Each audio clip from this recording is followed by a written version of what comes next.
नमस्कार दोस्तों, हाल चाल भोजपुरी में आप सभी का एक बार फिर से स्वागत है। दोस्तों, जिसका कोई साथ नहीं देता है उसका ऊपर वाला साथ जरूर देता है। जिस तरह से खेसारी लाल यादव जी का जो गाना आज रिलीज होने वाला था, पग घुंघरू बांध के, उस गाने के पीछे लोग पड़ गए थे क्योंकि गाना फ्लॉप हो जाए। लेकिन फ्लॉप कराते कराते खुद फ्लॉप हो गए। लेकिन खेसारी लाल यादव जी का यह जो गाना है पग घुंघरू, एकदम रिकॉर्ड कायम कर दिया है 3 घंटा में 1 मिलियन का, जो कि आप लोग देख सकते हैं। और एक और बात बता दें आपको, अक्षरा सिंह आज पहली बार खेसारी लाल यादव जी के सपोर्ट में आई हैं, जो कि आप लोग स्क्रीन पर देख सकते हैं। कि खेसारी लाल यादव जी के पग घुंघरू गाने को शेयर की है अपने फेसबुक के स्टोरी में, जो कि आप लोग देख सकते हैं।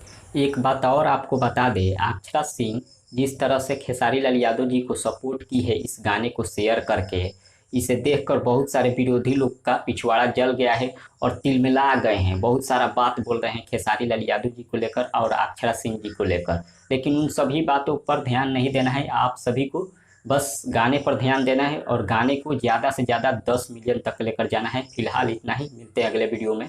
धन्यवाद।